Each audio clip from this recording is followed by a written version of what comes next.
Hi, welcome back to our channel where we're creating smart and savvy expats.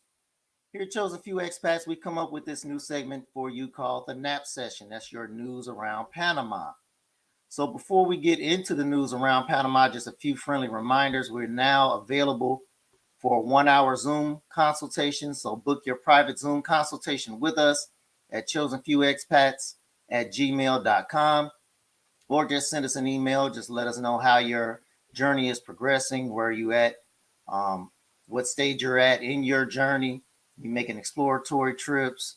Are you close to the time where you're about to get your visa, etc.? So also I want to remind you all that you can join us on Patreon. You can become a member on Patreon for pre-released and exclusive content, as well as Zoom calls that we're going to be scheduling with our elite members. So those are going to be monthly Zoom calls, live Zoom calls, where we can get on the phone and can answer all of your questions there. Also, we have about 40 videos that's frequently asked questions, a lot of pre-release content, articles, and other information that we can't possibly pack into all of these YouTube videos. As I've said before, people's attention spans are super short, so we can't get all the information in these videos. So if you want all of the information, and we compile a lot of information on this channel, please do consider joining us on Patreon. Also a reminder that you can purchase our merchandise, Chosen Few Expats and Panama merchandise, on Shopify at the link shown there, chosen-few-expats.myshopify.com. And so with that, let's get into the nap session. The first article, the biggest news that's going on in Panama here lately is that Panama is experiencing a drought. So the dry season has extended beyond the time which it usually does, which is somewhere around like late April. We're now here at the end of May.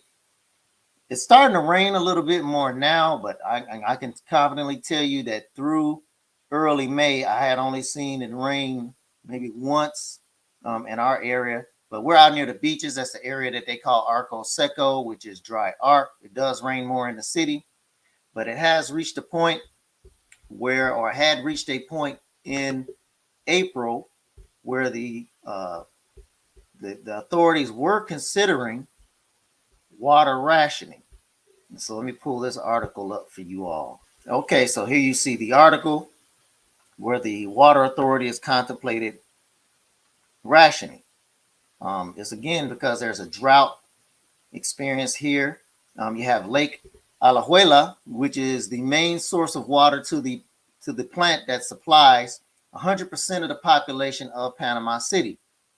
As of early April, that lake was 6.2 feet below the minimum required to operate normally, in order for the water treatment plant to operate normally. So this is why these measures were being considered. I've not heard anything in terms of them actually implementing this, but it was under consideration. I believe that, the rain has picked up some here since they made this declaration. So as far as I know, they've not had to do any water rationing as of yet. However, I can say that out here in our area in the beaches, that at least one of the condos has implemented water rationing. So if you're considering living in one of these high-rise condos, be it in the city or the beaches or wherever, you definitely want to find out if they have a large water tank. Some of these condos have 50, 60,000 gallon tanks on reserve. Also, if you're going to live in a home, you definitely need to have a water tank. So it's just something to keep in mind for you as you move forward. So that is it for that article. The next article, which is a big one, it's also related, is that the drought has forced the Panama Canal Authority to lower vessel draft limits. Now, if you don't know what the draft is on a shipping vessel, it is basically the distance from the surface of the water to the bottom of the vessel underneath the water. That is the draft. So normally, when everything's operating normally here, that number is at 50 feet that the canal sets that number at. So let me find this article to show you all. So Panama has been steadily reducing this, number throughout the course of this year. So there's the article. Drought forces Panama Canal Authority to lower vessel draft limits. Let's see. So the first 11 days of April saw precipitation levels in the canal watershed plummet to approximately 70% below the historical average. So that caused the authority to try to take a look at lowering these draft limits for these Neo-Panamax vessels, which are the vessels where the large ships come through. And so they steadily been changing this number here. So on April 19th, they reduced to 47.5 feet. Then they went to 47 feet on the 27th, 46.5 on May 5th, 46 feet on May 12th. And now the number has currently been placed at 44.5 feet.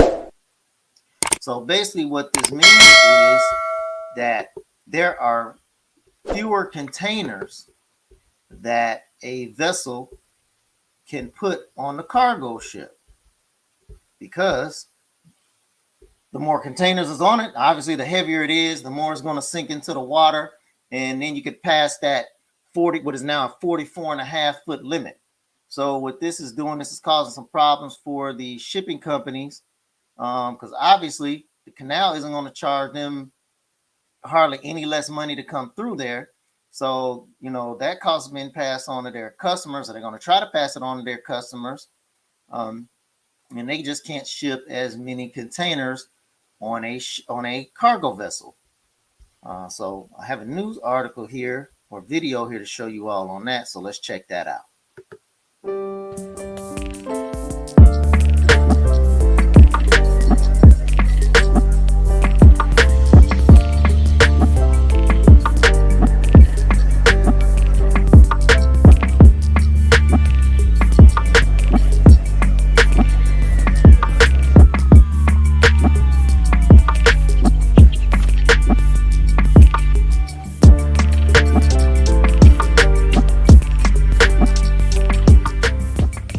Ahora mismo la ausencia de lluvia impacta en varias cosas. Primero es en la reducción de nuestras reservas de agua, que son los embalses Alajuela en la parte alta, Gatún en la parte baja. Segundo es el impacto que podría tener en las operaciones con la reducción de los calados de los buques Neo-Panamax, que son los más grandes que transitan por el canal.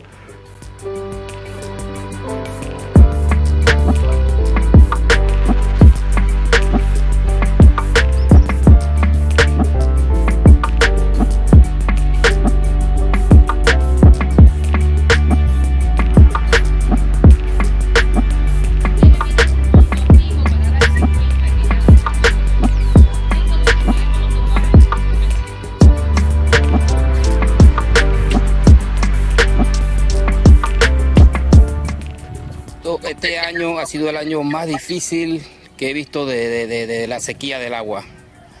Ha sido difícil para los pescadores, para los moradores, porque los que traen su carga del otro lado del lago tienen que traer la carga al hombro, no cuando el lago estaba aquí, que los carros la venían a buscar. Así que esto ha sido este año uno de los años más difíciles.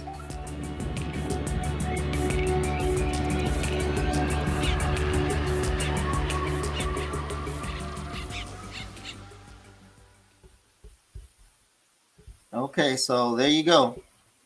So, you know, the officials obviously have their eyes on this. They have not stated yet like what they feel the financial impact will be, but we do have one piece of historical data on this. So there was a drought also in 2019. And in 2019, when this happened, they estimate that it cost Panama $15 million. So let me see if I can try to find that article here to share with you all. And here it is. Panama draft restrictions to cost $15 million. So this was back in 2019. And you got to remember that the revenue that the canal produced in 2022 is $4.2 billion. So even though $15 million is, of course, a lot of money, it is a drop in the bucket compared to the $4.2 billion that the canal produces.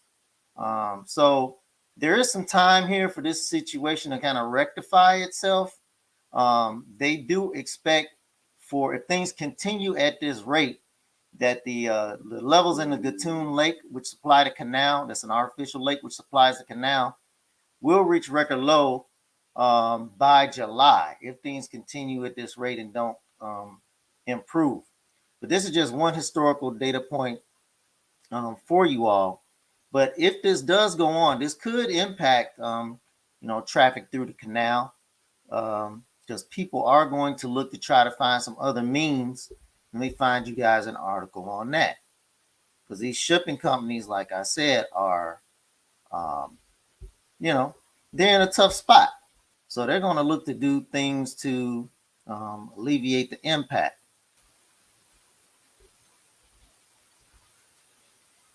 And here is the article.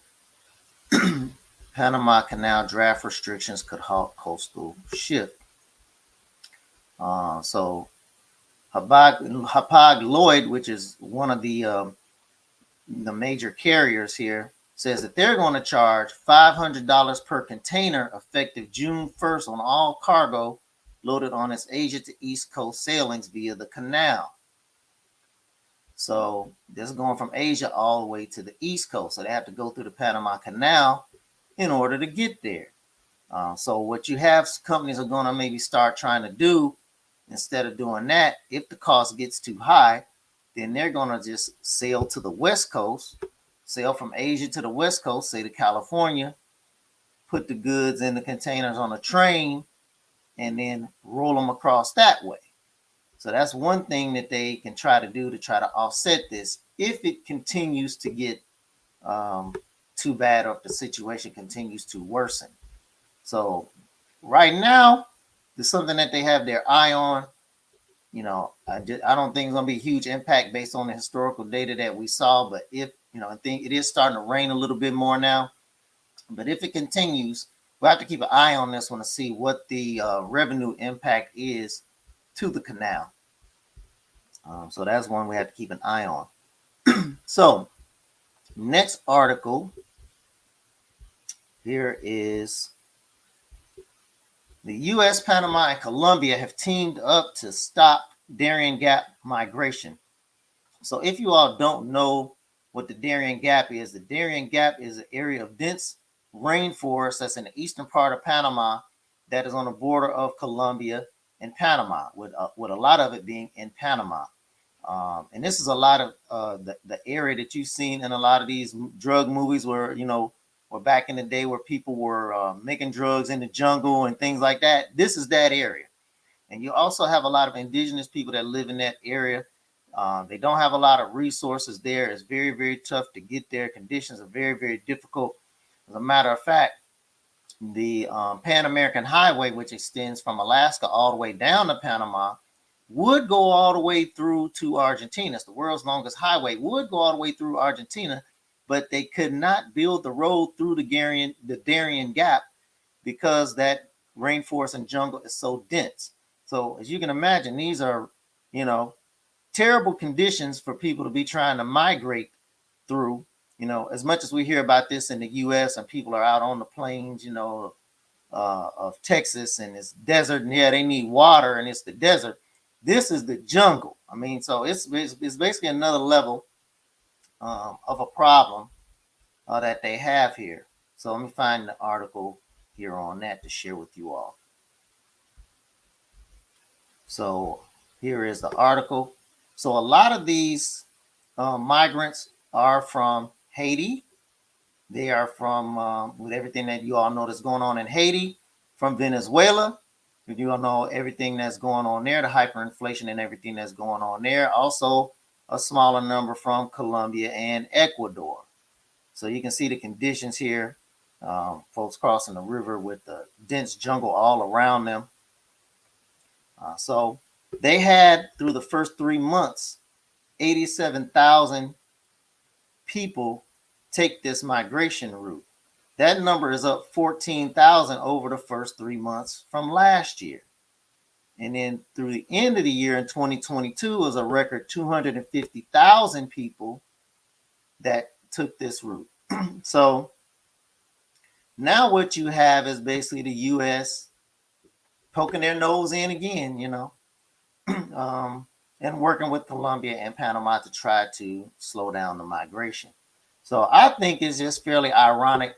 I'm not here to really offer up much in the way of opinion, but I personally just think it's ironic for the U.S. to take this stance and be so involved with slowing down the migration into Panama when there's very little that they've been doing to stop the migration into their own border.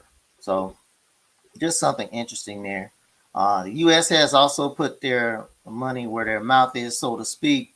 They've donated 63 Jeeps valued at $5 million to Panama to aid in this effort. So let's see if I can try to find you all the article on that. So this is to help Panama out with trying to police the migrants. So there you go. 63 Jeeps. It's the largest donation of vehicles that the United States Department of Defense has made to date to the Republic of Panama. We support Panama's efforts in the fight against organized crime, the trafficking of migrants, and threats to the security of our countries and our people. So with this delivery, the United States supports Panama's efforts to maintain the state's presence throughout its territory, particularly in hard-to-reach areas such as the Darian Gap. So there you have that.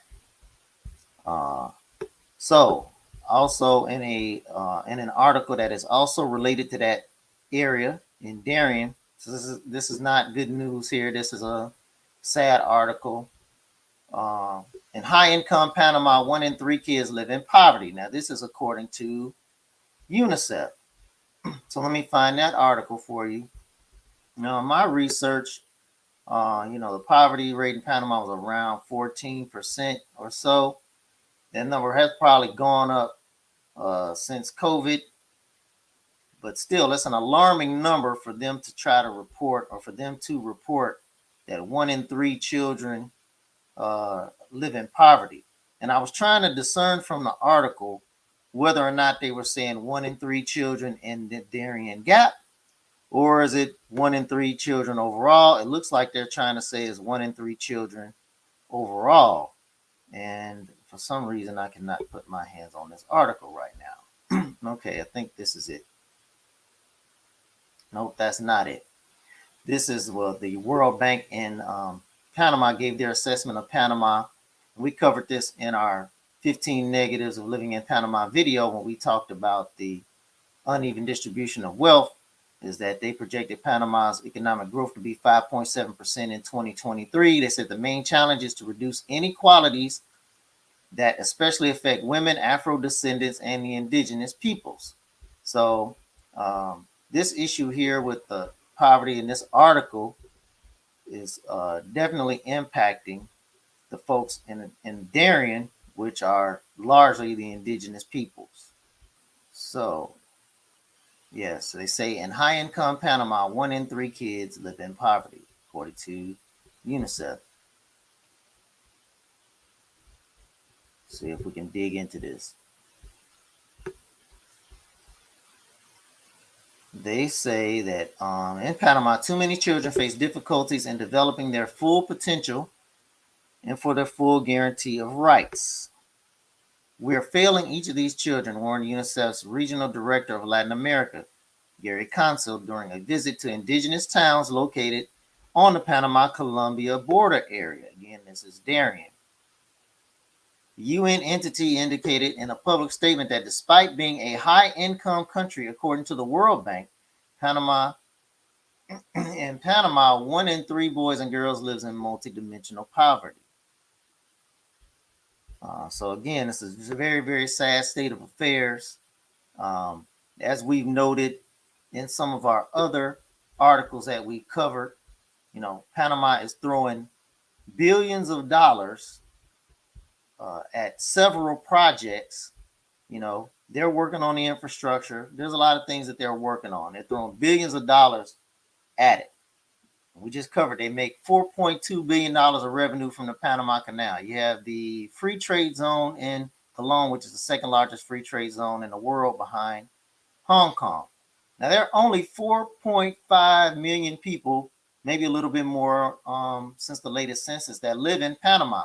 So Panama does have the means to support its people. So, hopefully they can make more of an investment in areas like this to try to alleviate this situation, because this is a sad state of affairs for those folks. But hey, we're here to bring the news to you all, good, bad, or otherwise. So please do like, subscribe, and comment down below. That's going to wrap it up for this snap session. Join us on Patreon if you have interest. Also, email us chosenfewexpats@gmail.com for your private Zoom consultation if that's of interest to you as well. And we will see you all on the next one.